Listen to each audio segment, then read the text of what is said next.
Assalamualaikum warahmatullahi wabarakatuh. Waalaikumsalam warahmatullahi wabarakatuh. Waalaikumsalam warahmatullahi wabarakatuh. Tes dulu, suara saya terdengar dengan jelas? Terdengar, Pak. Oke. Dengar, Ini Pak. agak terhambat sedikit ya. Ya, Pak. Oke, kita mulai.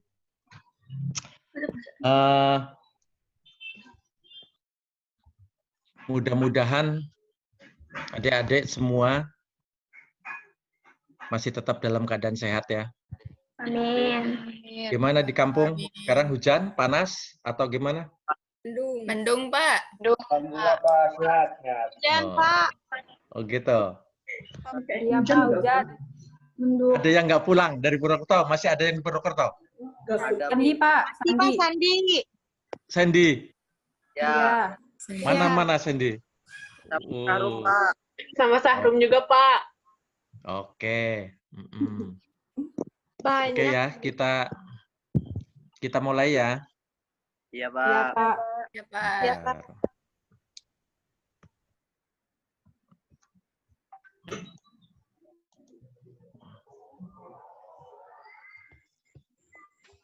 Oke. Pada siang hari ini saya kedapatan materi tentang prinsipnya terkait patient safety dalam topik tentang sistem manajemen dan keselamatan kerja di rumah sakit. Dan pada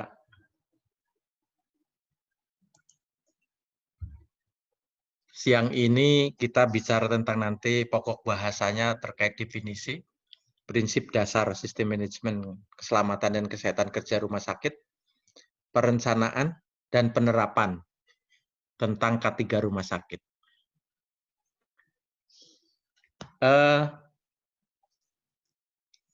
Rumah sakit itu merupakan tempat kerja yang memiliki resiko ya. Di situ di rumah sakit padat modal, padat teknologi, padat sumber daya manusia dari berbagai macam profesi di rumah sakit itu ada. Dari profesor, dari direktur, dari cleaning service, teknisi, termasuk penata anestesi semua ada. Ada pasien, ada penunggu pasien, ada yang menengok pasien, ada dari direktur sampai gizi, sampai yang mengelola sampah ada. Itu uniknya rumah sakit. Ya.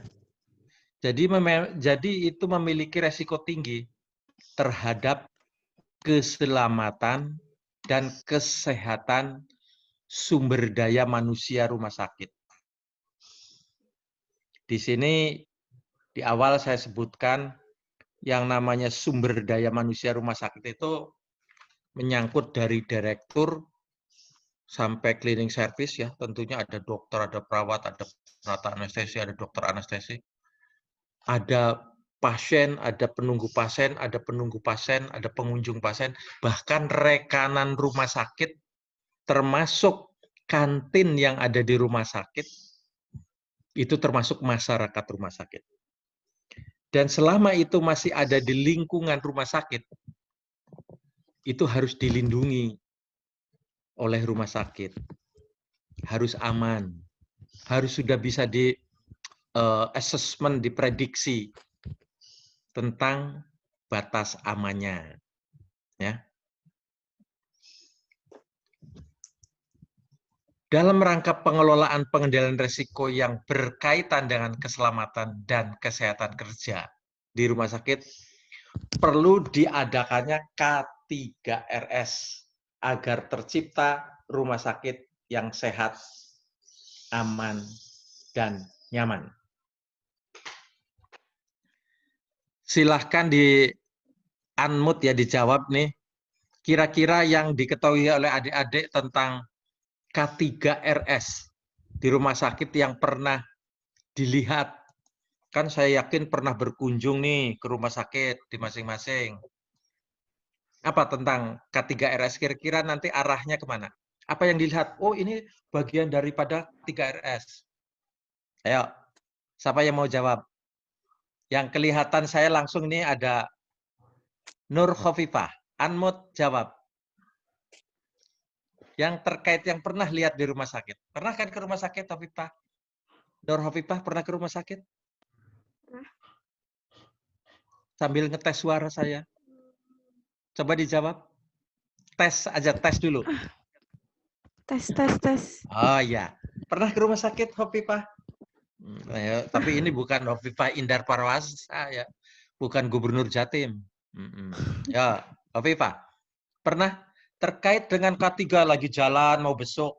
Oh ini yang dilihat terkait dengan K3. Ada? Pernah lihat? Pernah lihat ada tulisan jalur evakuasi gitu? Pernah? Pernah dilihat di Ada tembok jalur evakuasi, jalur darurat gitu ya. Oh gitu. Oke. Iya. Oke, sebentar. Waduh. Ya. Itu terkait jalur evakuasi atau mungkin jalan doorlob atau selasar yang begitu kita menurun atau nanjak ada tandanya, itu bagian daripada keselamatan dan kesehatan kerja di rumah sakit. Ya. Nah, jika sudah nggak menjawab, di mute ya, di mute. Biar nanti. Siapa yang mau nanti memotong, mau bertanya dalam waktu saya ngasih materi, mau bertanya boleh ya. Tujuan pembelajaran pada saat ini adalah mahasiswa mampu menjelaskan dengan kalimat sendiri tentang sistem manajemen keselamatan dan kesehatan kerja rumah sakit dan sistem manajemen kerja kesehatan dan keselamatan kerja rumah sakit ya. Ini saya kira normatif aja ya. Ini tentang definisi ya. Ini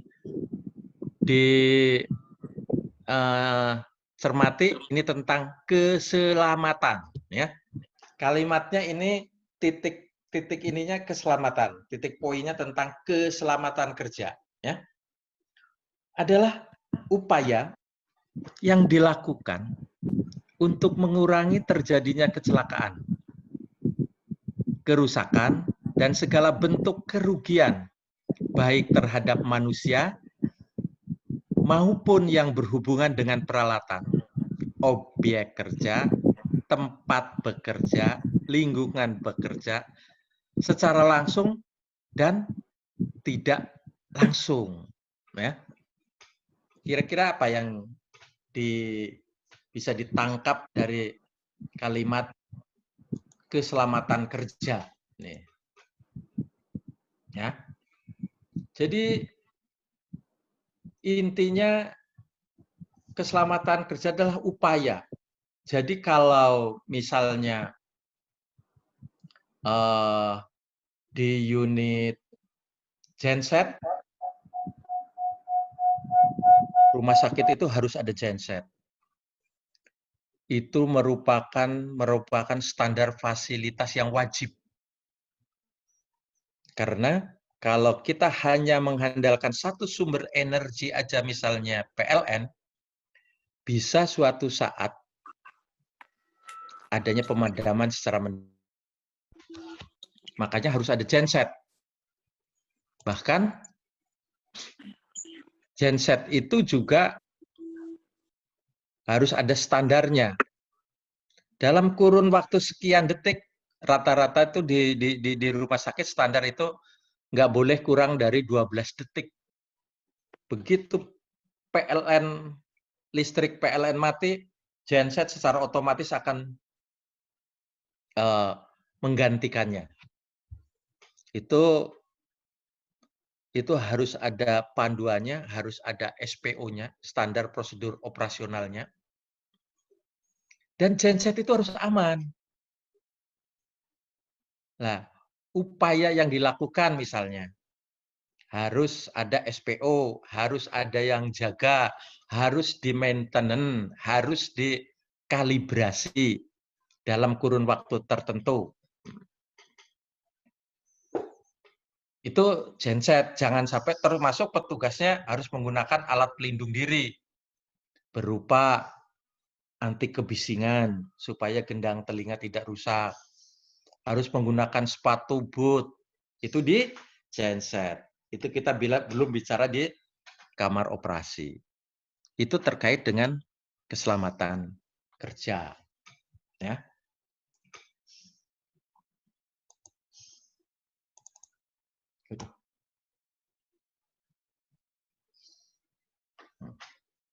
Ini sedangkan kesehatan kerja, ini definisinya adalah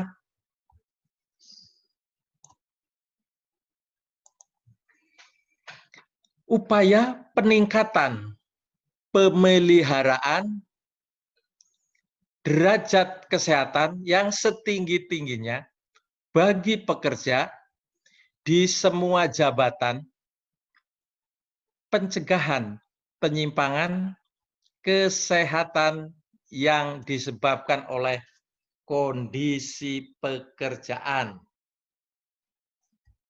perlindungan pekerja dari resiko akibat faktor yang merugikan kesehatan, penempatan dan pemeliharaan pekerja dalam suatu lingkungan kerja yang mengadaptasi antara pekerjaan dengan manusia dan manusia dengan jabatannya.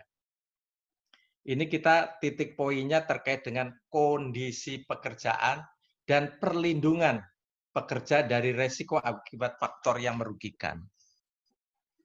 Ini terkait dengan kesehatan kerja. Sama seperti misalnya di unit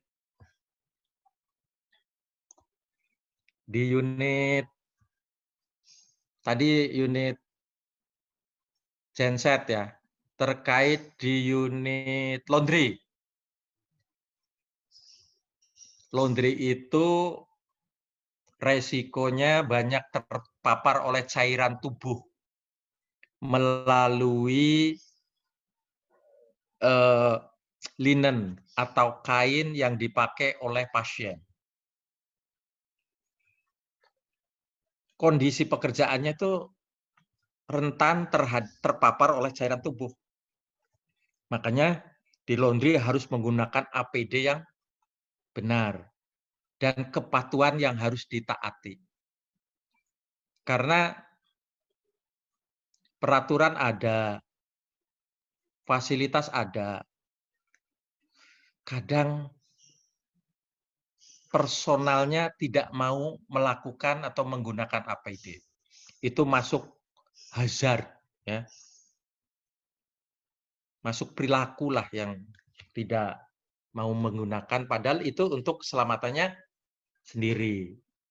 Itu terkait dengan keselamatan kerja. Intinya yang melindungi kita. Sedangkan sistem manajemen keselamatan dan kesehatan kerja rumah sakit yang selanjutnya disebut SMK 3 rumah sakit adalah bagian dari manajemen rumah sakit secara keseluruhan dalam rangka pengendalian resiko yang berkaitan dengan aktivitas proses kerja di rumah sakit guna terciptanya lingkungan kerja yang sehat, selamat, aman, dan nyaman bagi sumber daya manusia rumah sakit. Ya, sumber daya manusia rumah sakit. Itu masyarakat rumah sakit. Siapa tadi? Kalau masyarakat rumah sakit apa aja nih? Teddy, Anmut. Masyarakat rumah sakit tadi apa aja? Siapa saja? Teddy. Teddy Setiadi. Ayo, nggak apa-apa, jawab aja. Harus berani jawab. Teddy, di mute, unmute itunya. Ya, oke, jawab. Siapa? Ya, sip. Sip. Kan kurang keras. Ayo.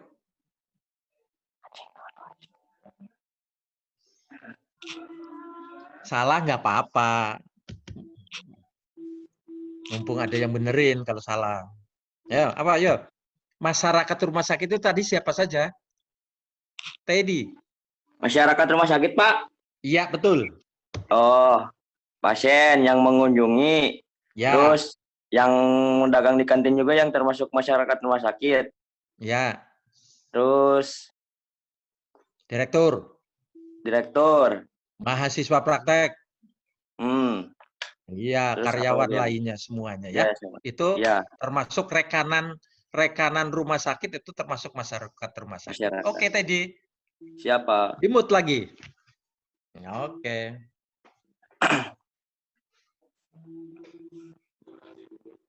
Ada yang mau ditanyakan sampai slide ini? Ilham mau nanya? Oke, lanjut ya. Dasar hukum. Ini dasar hukum terkait dengan K3 rumah sakit adalah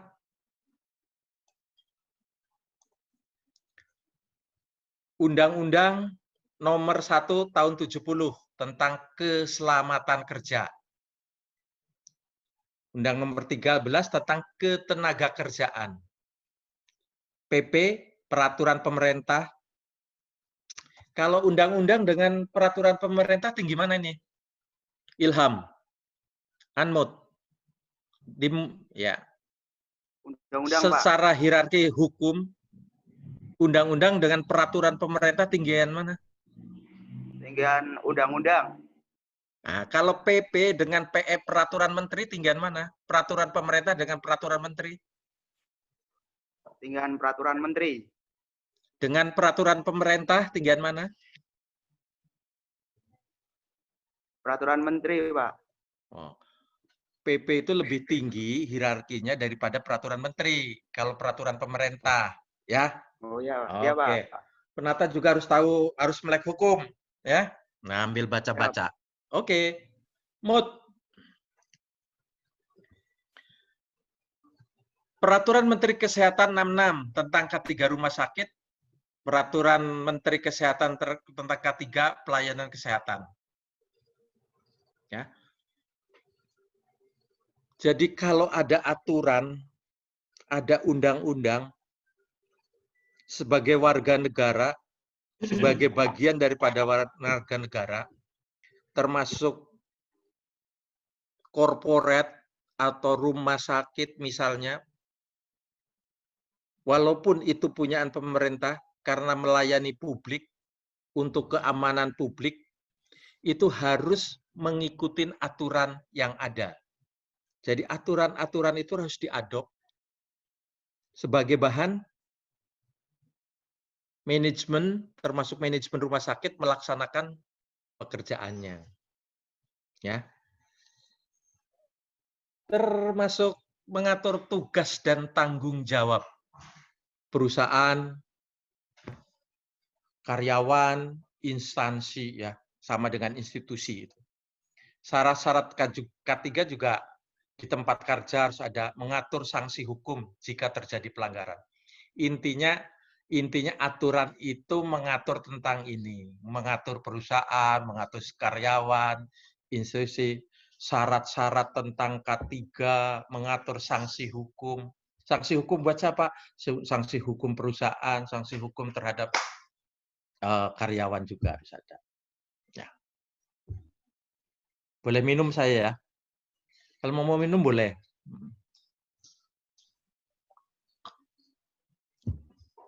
Ya. Jadi harapannya jika kita mematuhi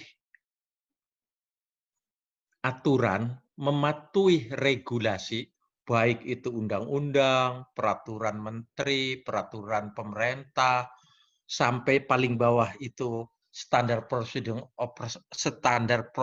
operasional, itu akan mempengaruhi perilaku. Ya, baik perilaku pengatur kebijakan, misalnya direktur. Kalau direktur ngikutin undang-undang, perilakunya pasti baik. Kita sebagai mahasiswa ngikutin aturan dari institusi pendidikan juga akan baik. Nanti jadi mahasiswa praktikum, mahasiswa yang praktek di lapangan, di rumah sakit, di kamar operasi, ikutin aturan, itu perilakunya juga akan mempengaruhi perilaku. Ya, oke. Ini peraturan Menteri Kesehatan nomor 52 tahun 2018. Bahwa fasilitas pelayanan kesehatan, saya sebutkan di sini, fasilitas pelayanan kesehatan itu bisa rumah sakit, bisa puskesmas, bisa poliklinik, rumah sakit aja ada tipe-tipenya, dari tipe A, tipe B, tipe C, ada swasta, ada punyaan pemerintah, ada yang punyaan BUMN. Jadi Vaskes itu fasilitas pelayanan kesehatan, ya, merupakan tempat kerja yang memiliki resiko seperti tadi, ya, karena menyangkut masyarakat rumah sakit. Nah, setiap Vaskes, Pasyankes wajib menyelenggarakan kesehatan dan keselamatan kerja rumah sakit atau Pasyankes. Kalau kita di rumah sakit otomatis K3RS, ya. Jenis pelayanan kesehatan sebagaimana termasuk rumah sakit, ya. Penyelenggaraan K3 di Pasyankes meliputi membentuk atau mengembangkan sistem manajemen kesehatan, keselamatan dan kesehatan kerja. Ya. Jadi ada ketentuan bahwa Pasyankes baik rumah sakit maupun yang lainnya, bisa puskesmas, bisa poliklinik, itu harus membentuk atau mengembangkan sistem manajemen keselamatan dan kesehatan kerja. Dan menerapkan standar kesehatan keselamatan kerja. Harus ada standarnya.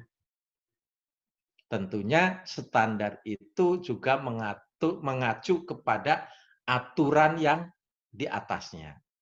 Walaupun nantinya yang berlaku di rumah sakit itu adalah kebijakan dari manajemen rumah sakit. Ya. Karena yang bertanggung jawab di dalam suatu institusi atau di corporate atau apa itu adalah direktur atau kepala rumah sakit. Ya. Ini ada ruang lingkup sistem manajemen dan keselamatan kesehatan kerja rumah sakit. Ini ruang lingkupnya, pertama itu penetapan kebijakan. Yang kedua perencanaan, yang ketiga pelaksanaan, yang ketiga pemantauan, yang kelima peninjauan dan peningkatan kerja rumah sakit. Nah, ini penetapan kebijakan. Kebijakan itu harus secara tertulis. Bisa berupa keputusan kepala atau keputusan direktur. Biasanya keputusan direktur rumah sakit bla bla bla bla bla tentang keselamatan dan kesehatan kerja di rumah sakit bla bla bla bla. Nomor sekian gitu. Itu ada ya. Dan itu kebijakan itu harus disosialisasikan kepada semua sumber daya manusia di rumah sakit. Ya. Yang kedua, kebijakan K3RS meliputi penetapan kebijakan dan tujuan dari program. Jadi di situ kan menimbang, memperhatikan, memutuskan. Jadi di situ nanti tujuan, ada tujuan dari program. Penetapan organisasi ada, ya. Jadi nanti organisasinya tergantung tipe rumah sakit, tergantung besar kecilnya rumah sakit, itu bisa berupa instalasi, bisa berupa komite, bisa rumah sakit kecil lagi, bisa berupa tim. Jadi lebih kecil, tim. Penetapan dukungan pendanaan sarana dan prasarana. Di dalam kebijakan itu, pendanaan terkait dengan keselamatan dan kesehatan kerja rumah sakit harus disebutkan di situ. Misalnya pendanaan, kalau rumah sakit pemerintah dianggarkan melalui anggaran pendapatan daerah provinsi atau pendapatan rumah sakit kalau rumah sakit swasta. Ya. Itu masing-masing rumah sakit sumber dananya tentunya tidak sama dan akan berbeda, termasuk besar kecilnya rumah sakit tersebut.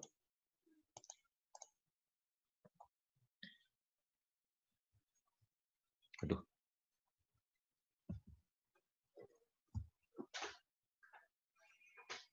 Penetapan kebijakan, ya. Pemimpin tertinggi rumah sakit harus berkomitmen merencanakan, melaksanakan, meninjau, dan meningkatkan pelaksanaan K3 secara tersistem dalam sistem dan aktivitasnya melaksanakan manajemen K3RS yang baik. Jadi kalau direktur yang baik, itu harus punya komitmen tentang K3RS. Itu harus. Jangan abai terhadap K3 keselamatan kerja. Memang betul. Bisa juga dalam kurun waktu tertentu tidak akan terjadi apa-apa.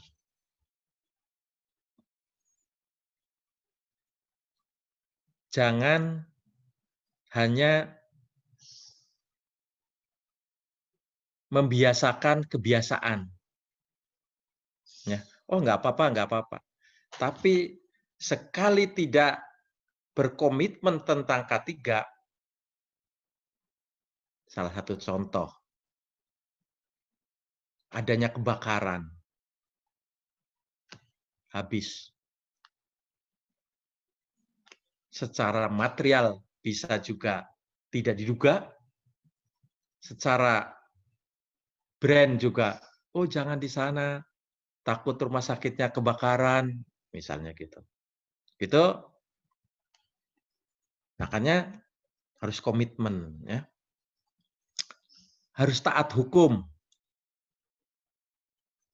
Nuhas Barokah baru masuk nih. Oh, Nuhas, M Nuhas. Oke. Nuhas, selamat datang Nuhas. Oke. Harus taat hukum. Tadi seperti saya tadi sampaikan di awal, ya. Jadi kalau ada aturan harus ditaati. Pimpinan rumah sakit termasuk jajarannya manajemen bertanggung jawab atas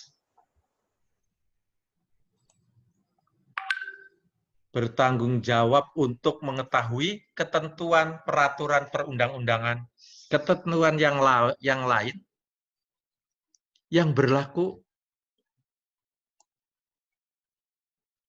untuk fasilitas rumah sakit. Ya.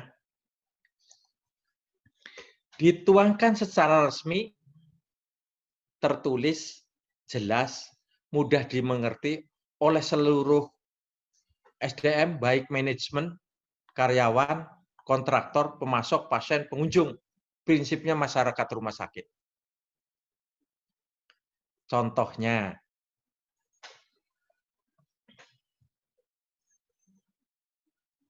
bila terjadi kebakaran, harus ada aturan internal di rumah sakit yang mengatur masalah kebakaran.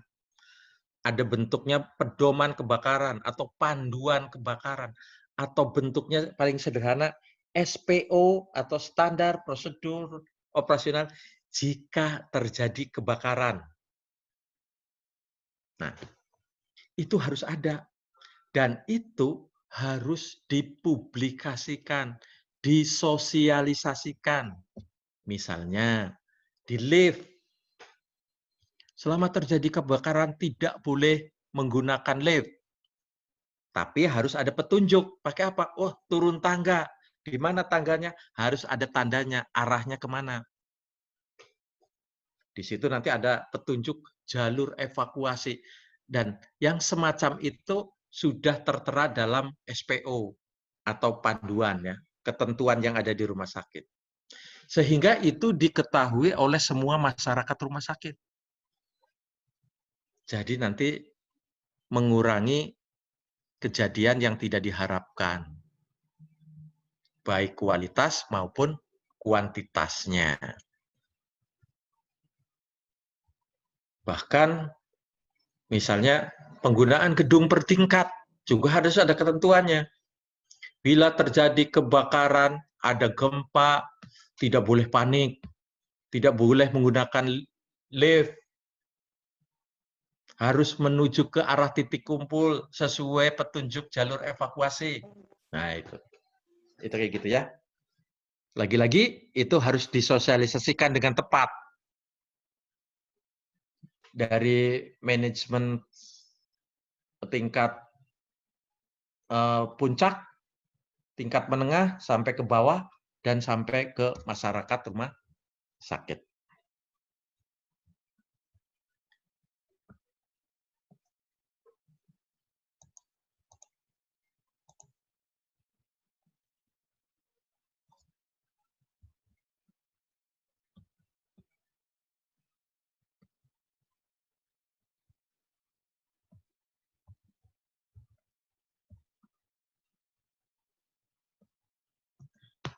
Nah, ini penetapan kebijakan ya, yang memuat diantaranya ini biasanya kalau di suatu institusi rumah sakit ya, di Fasyankes rumah sakit, ada standar fasilitas, ada standar prosedur operasional, ada pengembangan pendidikan, ada tata laksana. Ini termuat dalam satu ketentuan dalam bentuk pedoman K3RS rumah sakit bla bla bla bla. Nah, isinya poin-poinnya ini terkait standar fasilitas. Misalnya di kamar operasi standar fasilitasnya apa? Harus ada mesin anestesi, harus ada meja operasi, harus ada area untuk cuci tangan, ada tekanannya harus positif, tata udaranya harus positif. Itu fasilitas. Mesin anestesi harus ada bedside monitor, misalnya gitu. Ya. Nah, itu di dalam satu item pun harus diikuti dengan prosedur-prosedur yang harus dijalankan oleh kita. Termasuk pengembangan pendidikan. Kita yang namanya pendidikan itu kita harus mengupdate, harus terus. Makanya dalam ketentuan suatu organisasi profesi pun kita harus mengupdate ilmu terus. Jangan, walaupun ini ada yang dari mana? Natuna? Walaupun di Natuna, di mana, di Rio, di mana, harus mengupdate. Walaupun sekarang sebetulnya udah sangat dibantu dengan adanya teknologi ya. Karena dunia sekarang sudah ada dalam genggaman. Sudah dalam HP. Mau cari apa aja di sini ada. Ya, sekarang ini kita secara virtual. Ya. Nanti kalau sudah melakukan aktivitas di daerah masing-masing, mengupdate bisa melalui media, bisa melalui seminar, ya, webinar semacam ini ya. Ini era saya nggak ada kayak gini. Ini udah new normal kali ya, mengupdate ilmu menggunakan virtual ya. Termasuk tata laksana pelayanan itu harus ada ya. Oke. Penetapan organisasi. Ini juga rumah sakit harus menunjuk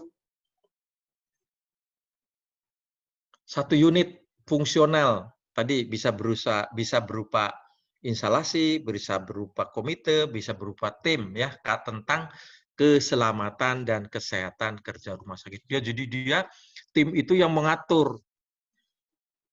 Di sini harus ada ini, di sini harus ini. Untuk orang tua seperti saya, jangan sampai lantai yang kemiringannya melebihi dari 15 derajat harus ada tanda. Kalau orang tua kalau ke Zug itu udah kaget ya. Itu yang mengatur K3. Unit kerja fungsional dapat berbentuk, bisa berbentuk komite, bisa. Kebutuhan unit kerja fungsional tersebut disesuaikan dengan besarnya tingkat resiko K3. Ya. Tentunya kalau resikonya tinggi, otomatis ininya juga struktur organisasinya harus lebih tinggi lagi. Dan ini termuat dalam suatu kebijakan hukum berupa pedoman organisasi. Ya. Terkait pedoman organisasi. Kalau yang tadi itu pedoman pelayanan.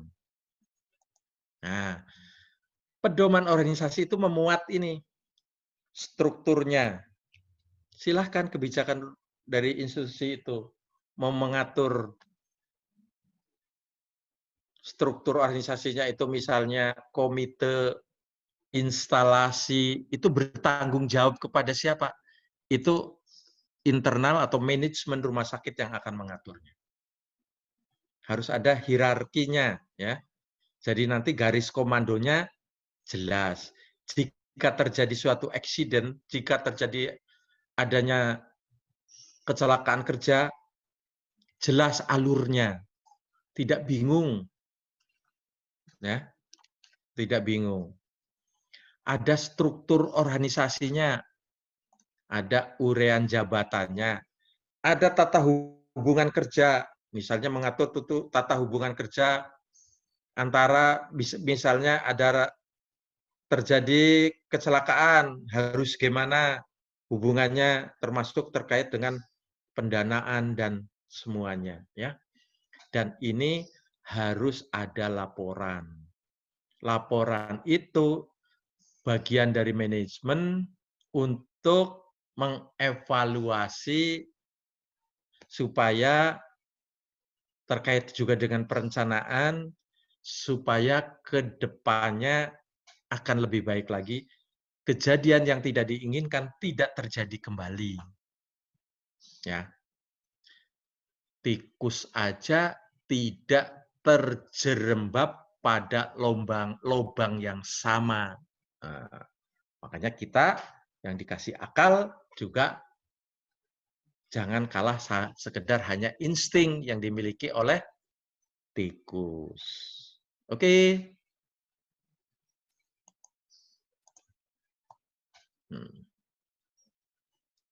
Ada yang tanyakan? Tes, suara saya masih jelas?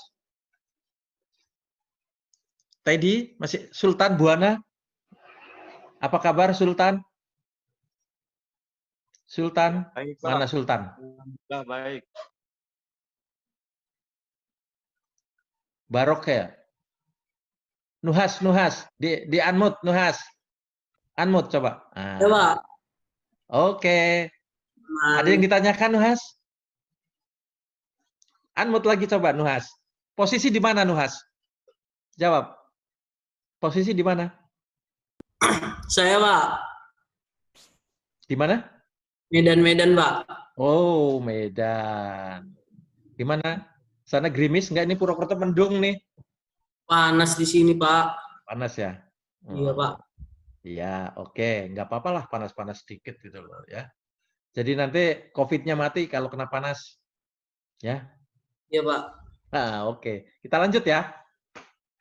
Sambil tes suara saya. Siapa tahu tidak terdengar.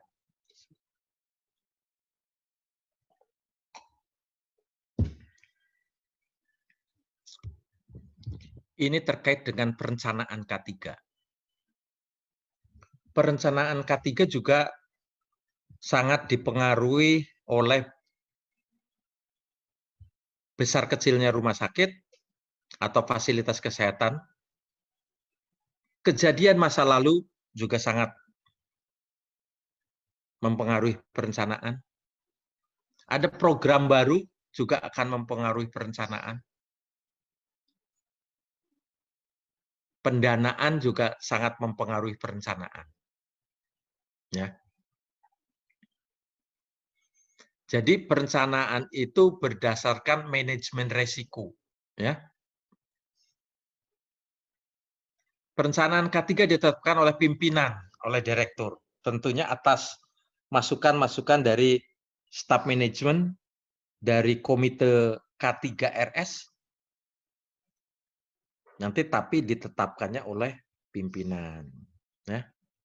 Jadi pimpinan itu tinggal minta masukan-masukan. Makanya nanti jadilah pimpinan. Ya. Bius terus juga bosen. Ya. Biar ada variasi. Perencanaan K3 dibuat secara berkala. Perencanaan itu minimal 1 tahun. Itu normatif perencanaan apapun, rata-rata 1 tahun, nanti selalu akan dievaluasi. Dan itu akan mempengaruhi kejadian-kejadian yang ada, akan mempengaruhi terkait dengan sarana prasarana. Ya. Termasuk kita merencanakan akan penambahan atau maintenance atau apa ya. Dibuat secara efektif dengan sasaran yang jelas, dapat diukur, ya. Mengacu pada kebijakan pelaksanaan K3RS yang telah ditetapkan.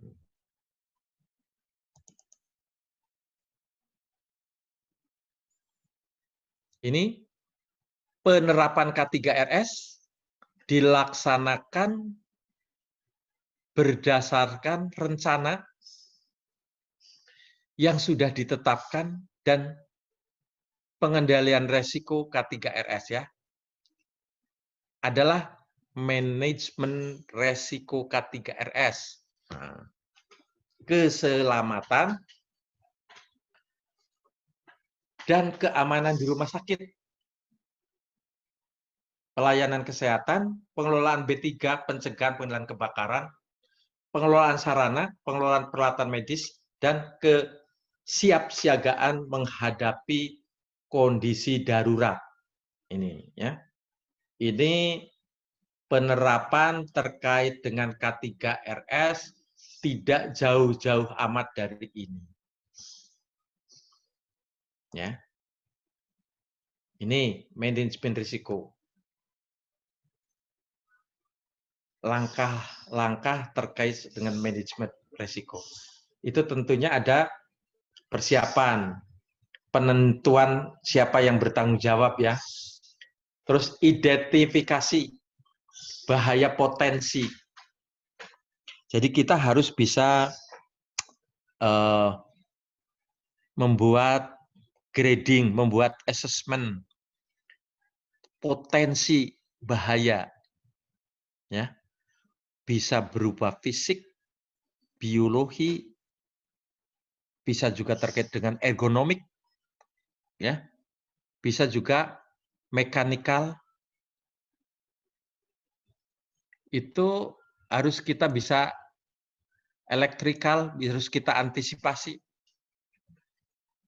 Harus bisa mengidentifikasi itu. Fisik ya, misalnya kebisingan. Di mana di rumah sakit yang suka bising? Aida. Di Unmute Aida. Tes Aida. Selamat siang Aida. Aida Maulia Sofiana. Aida, dengar suara saya? Oh, Aida nggak dengar suara saya. Tadi, dengar suara saya tadi?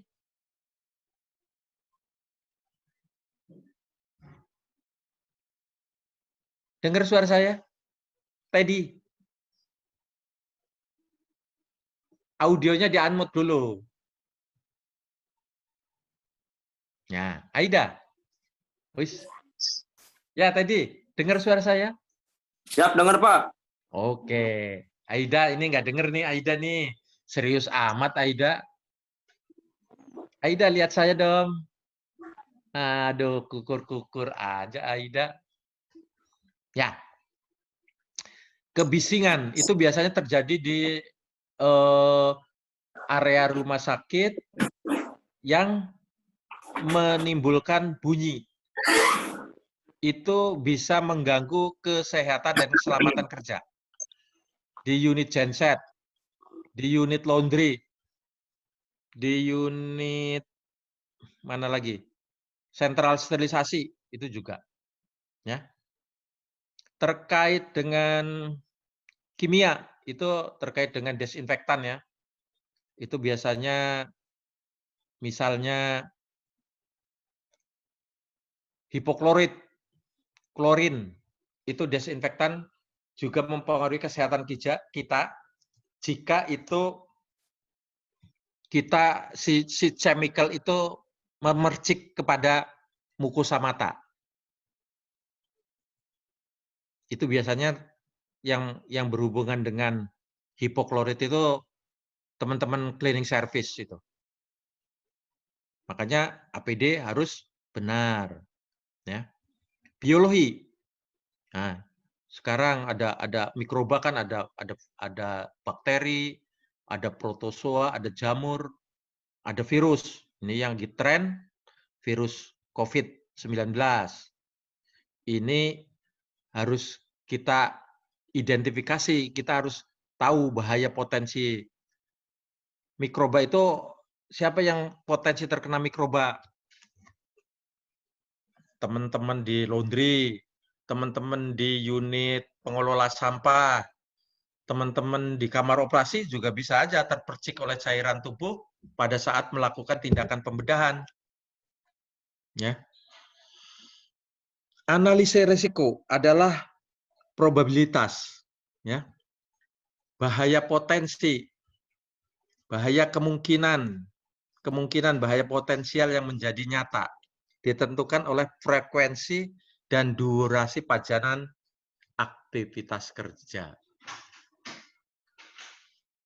Ini kita harus bisa menganalisa ya, gitu. Ini harus ada evaluasi laporan kejadian. Dasarnya pengendalian risiko adalah menghilangkan bahaya. Jadi yang kemungkinan terjadinya bahaya harus dikendalikan. Misalnya mesin anestesi harus safety, harus aman. Aman buat siapa? Aman buat pasien, aman buat kita. Terkait dengan keselamatan kerja kita, mesin anestesi jangan sampai terjadi kebocoran. Kalau terjadi kebocoran, sama aja niatnya membius malah kita kebius. Mau bius malah kita yang tidur. Nanti di jalan tinggal ngantuk. Kalau naik kendaraan bisa terjadi eksiden. Nah, itu ya.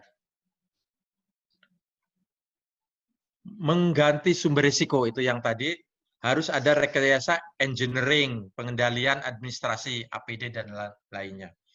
Rekayasa engineering itu terkait dengan keselamatan kerja bisa berupa di ruang pelayanan TB tuberkulosis paru, misalnya di ruang poliklinik paru, pertukaran udara per jamnya itu harus 12, ada ketentuannya, 12 ACH ya. ACH itu apa ya? Pertukaran udara setiap jam. Ya. Kalau itu tidak tercapai, harus direkayasa engineering. Ya. Contohnya juga terkait dengan mencegah pajanan. Itu pajanan tadi. Juga resiko kebakaran. Jadi kalau resiko kebakaran, berarti kita harus kabel atau kabel itu kabel ya yang membawa elektrik itu sudah berapa tahun usianya,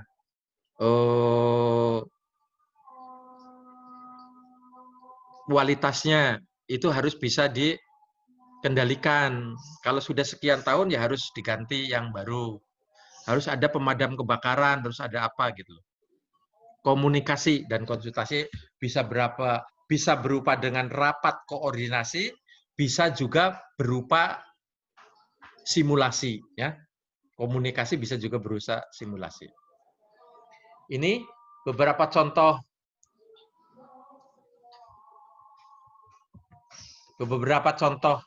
bahaya potensi ya. Fisik, kimia, biologi ya. Terjepit, tergulung mesin, semua area mekanikal. Karyawan semua bisa dimanapun, cuman ini lebih dominan di ruang genset. Kimia, desinfektan, bisa juga termasuk di kamar operasi, perawat, apoteker, penata anestesi, dan biologi, semua area. Kalau yang berhubungan dengan mikroba, termasuk laboratorium. Ergonomik, ini kita ya, penata anestesi kalau berdiri terus. Elektrik, ini terkait dengan teman-teman di pemeliharaan sarana. Limbah, ini teman-teman di pengelola limbah.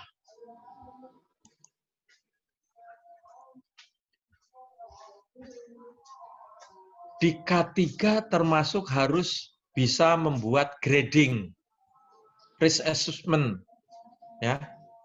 Ini terkait dengan risk assessment, salah satu contoh, misalnya risk assessment terkait dengan pelayanan anestesi. Ini ya. Misalnya, kita harus bisa mengassessment kemungkinan resiko apa yang bisa terjadi di pelayanan anestesi gitu loh. Walaupun mungkin hari ini, besok, atau seminggu, sebulan bisa tidak terjadi. Bahkan setahun tidak terjadi. Tapi kemungkinan terjadi.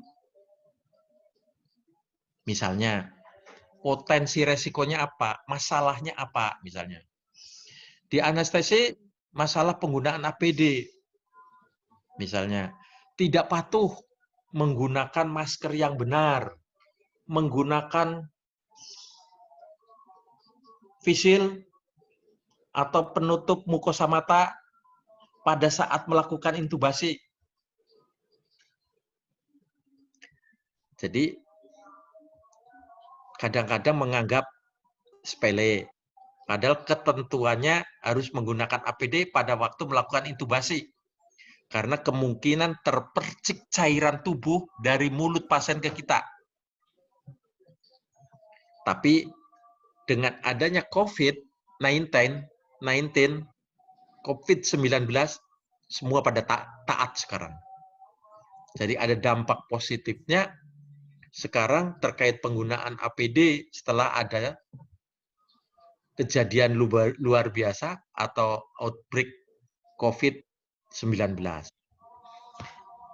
Dan ini harus bisa dilihat grading ini tidak lepas dari bicara dampak, probabilitas, dan sistem yang ada. Ya, misalnya gini, APD, dampaknya tidak ada cedera, cedera ringan, cedera sedang, atau cedera berat, atau bahkan kematian kalau tidak menggunakan APD. Kalau sekarang,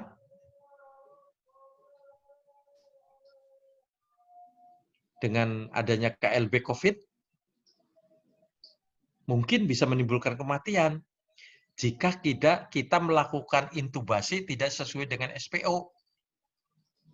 Tidak menggunakan APD misalnya.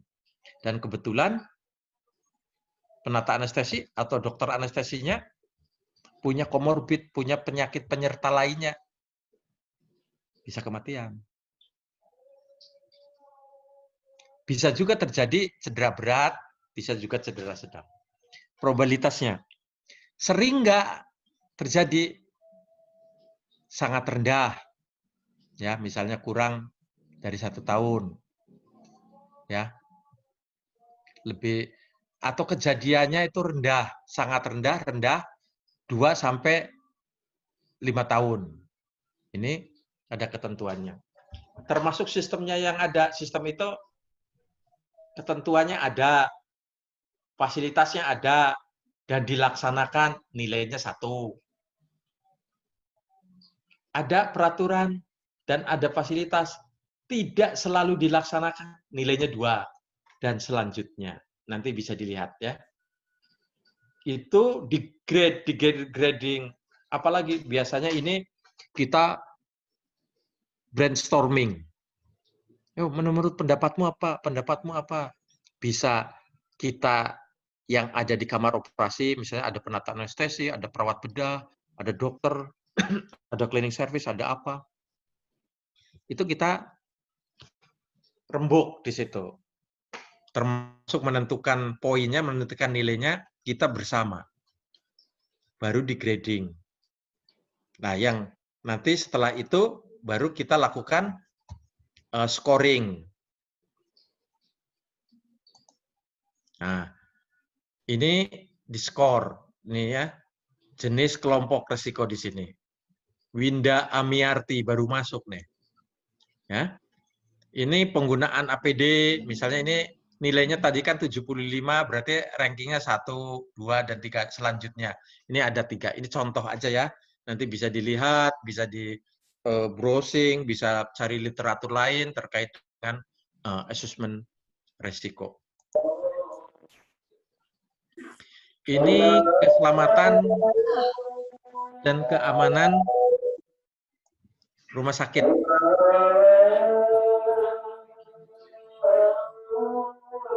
Mana? Kita break, lagi azan. Bentar ya. Ya saya minum dulu ya. Sekalian minum ya. Ya Pak, ya Pak. Ya, sebentar. Lapar.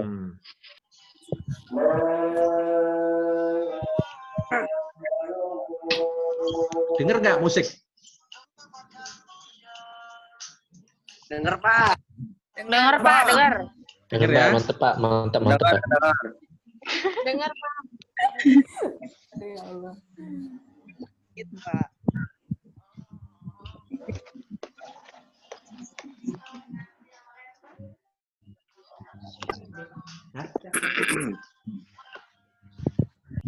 Pakai sirup yang merah, Kak Iko.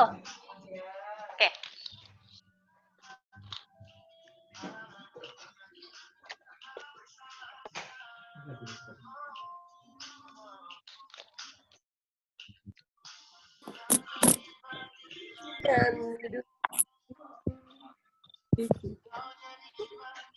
Risma. Risma. Iya. Tahu lagunya siapa ini? Tulus, Pak. Hah? Sule. Siapa, Pak? Tulus ya? Tulus, Pak. Nggak kedengeran, Pak. 7 tahun, Pak.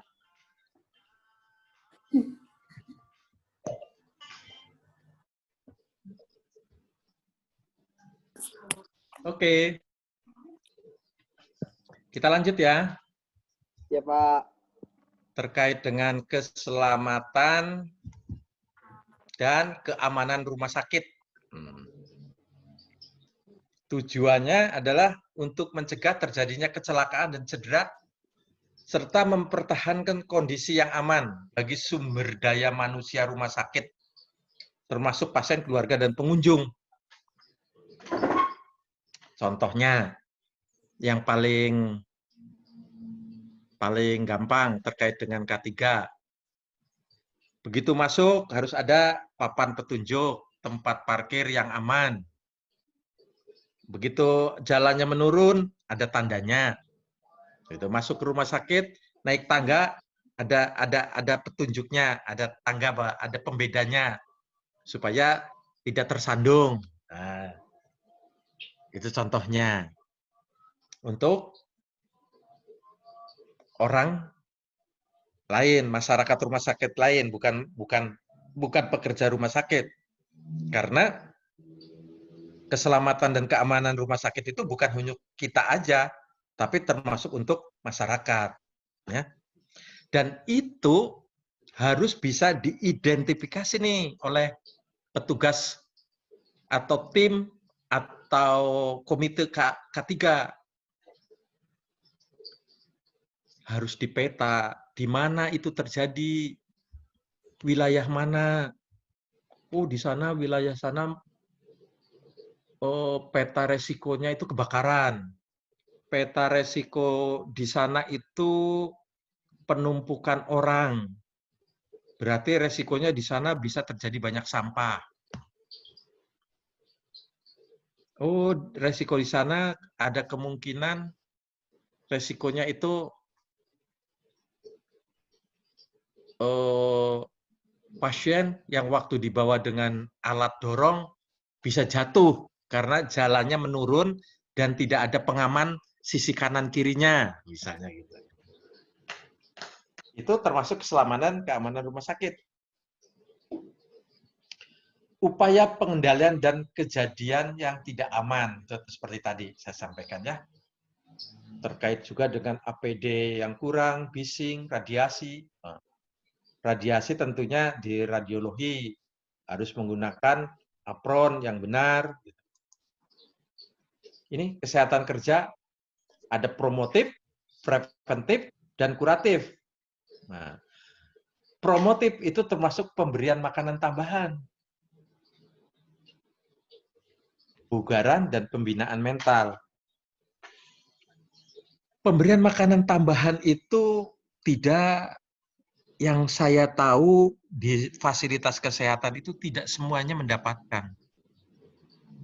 Tetapi untuk teman-teman di area yang memang beresiko. Misalnya, yang paling ekstrim itu, yang paling update itu sekarang.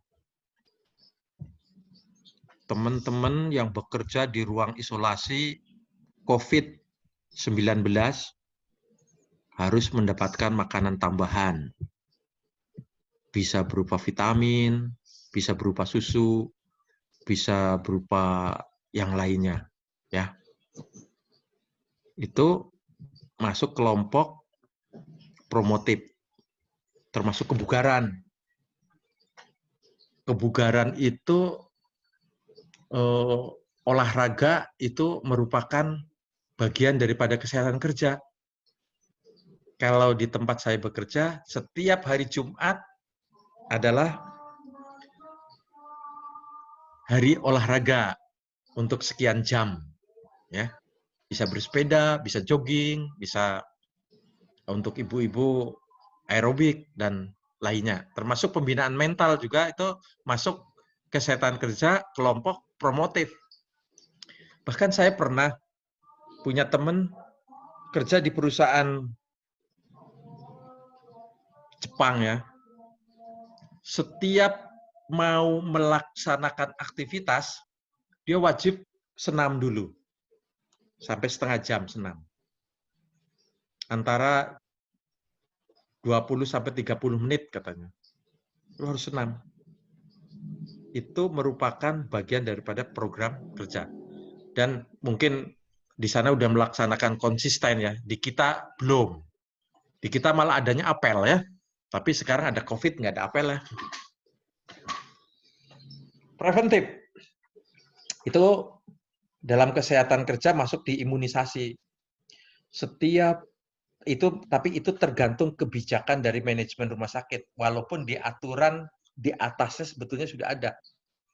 Bahwa setiap pegawai baru, karyawan baru, pekerja baru, di tempat-tempat tertentu khususnya, bahkan kebijakannya sekarang harus semua karyawan harus dilakukan pemeriksaan darah lengkap, pemeriksaan fototorak, pemeriksaan, dan diberi imunisasi untuk di tempat-tempat tertentu. Itu bagian daripada kesehatan kerja kelompok preventif. Wah, tulisannya ini tuh preventif ya. Preventif. Ini. Dan pemeriksaan berkala biasanya 1 tahun. Tapi itu tergantung kebijakan dari manajemen. Ya.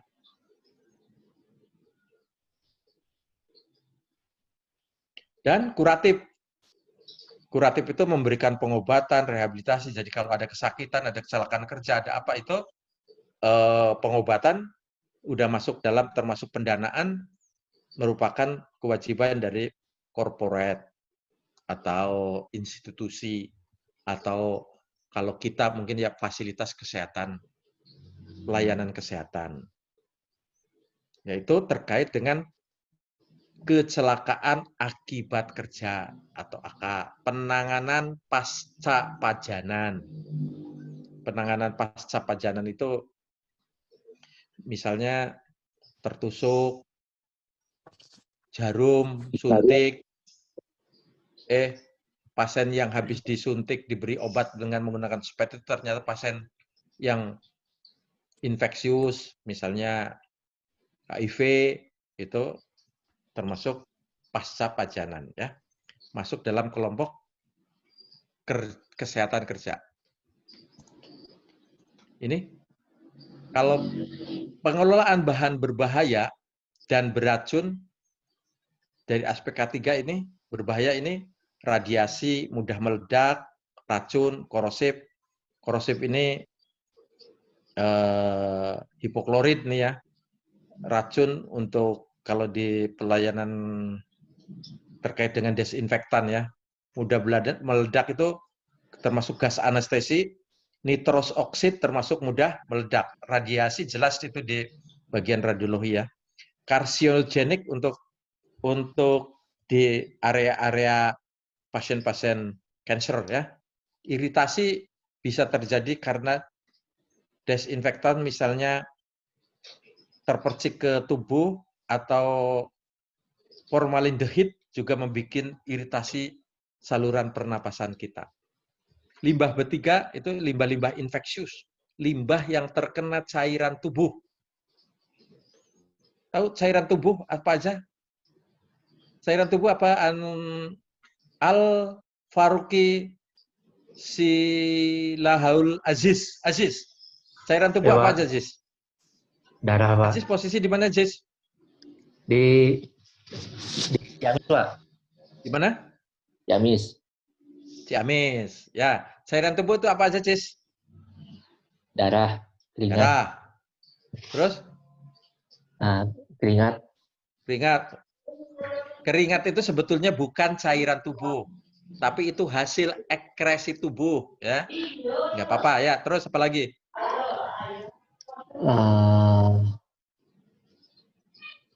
Nggak tahu lagi, Pak. Sperma, ya.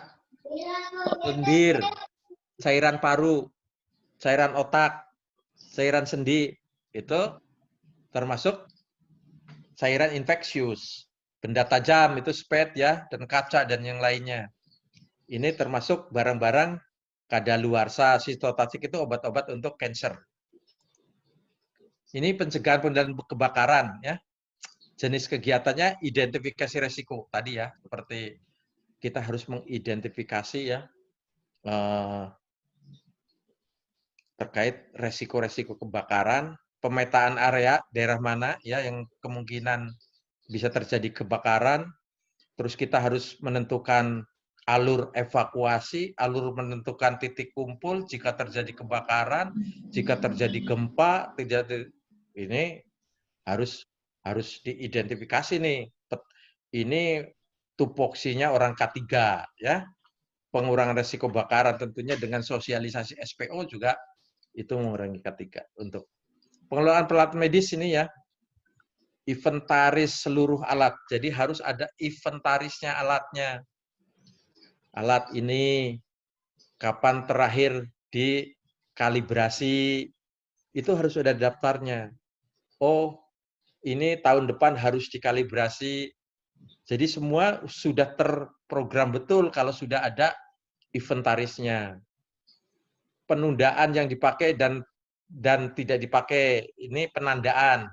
Misalnya penandaan, oh ini alat mesin anestesi tidak lulus sensor setelah dilakukan kalibrasi, dikasih tanda ceklek, stiker warna merah, berarti itu tidak bisa digunakan.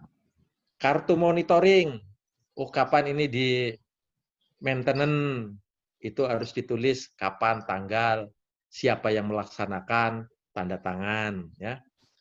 Termasuk kalibrasi ini dilakukan oleh uji fungsi oleh biasanya yang independen ya. Petugas yang memilih harus kompeten. Seperti semua organisasi profesi harus kompeten. Tandanya kompeten harus punya STR, harus punya SIP, ya. Tentunya harus melalui pendidikan, itu harus kompeten. Oke, ini karena ini suasana COVID-19, terima kasih. Saya tulis memang di sini coronavirus, biar pada waktu saya menyampaikan materi ini pada waktu pada waktu era outbreak atau kejadian luar biasa COVID-19. Mari kita menjaga akal sehat di tengah pandemi. Ya. Kita nanti lanjut ke materi yang kedua, karena kita nanti dibatasi waktu hanya sampai jam 4. Ya, oke, setuju ya? Ada yang ditanyakan sebelum kita lanjut yang kedua? Pak, Assalamualaikum. Ya, waalaikumsalam. Vivi, Sepia, silakan. Pak, izin bertanya. Tadi kan di dalam ruang lingkup K3 di rumah sakit, di situ disebutkan adanya penetapan kebijakan, perencanaan, pelaksanaan, dan lain-lain ya Pak. Lalu pertanyaan saya, bagaimana cara menghitung indikator keberhasilan sistem manajemen di rumah sakit Pak? Terima kasih. Ulangi. Yang terakhir ulangi. Yang terakhir. Bagaimana cara kita menghitung indikator keberhasilan sistem manajemen yang ada di rumah sakit Pak? Menghitung keberhasilan sistem manajemen K3 di rumah sakit. Oke, Vivi. Terima kasih, Pak. Assalamualaikum. Oke. Makanya gini. K3 punya program. Ya. Punya program K3. Misalnya program K3 terkait dengan kebakaran. Pada tahun sekarang 2020. Yang 2021 adakah kejadian kebakaran? Apakah fasilitasnya tahun 19 itu itemnya di fasilitasnya ini? Bla misalnya ada APAR, ada hidran, ada apa. Tahun 2021 kita rencanakan kan 21. Perencanaan yang 2019 apakah tahun 2020 itu tercapai atau tidak? Itu salah satu cara mengukur apakah perencanaan kita itu tercapai atau enggak terkait dengan sistem manajemen itu. Jadi itu harus tertuang dalam perencanaan K3RS. Ya, itu salah satu poin contohnya kebakaran, terkait fasilitas, terkait SDM misalnya, SDM. Tahun 2019 SDM K3 di situ ditentukan bahwa ketentuan yang masuk dalam tim K3 itu pernah mengikuti pelatihan K3, pendidikan minimal D3, D4, atau S1. Pada tahun 2000 itu sudah direncanakan, pada tahun 2019 harus mengikuti pelatihan K3 gitu. Nah, tahun 2020-nya itu tercapai enggak pelatihan itu? Karena peningkatan SDM itu sangat penting untuk update ya. Itu bisa juga diukur dari situ. Bisa diukur dari kejadian-kejadian juga bisa. Itu ya. Oke, Vivi. Terima kasih, Sepia. Pak. Jika ini nanti kita WA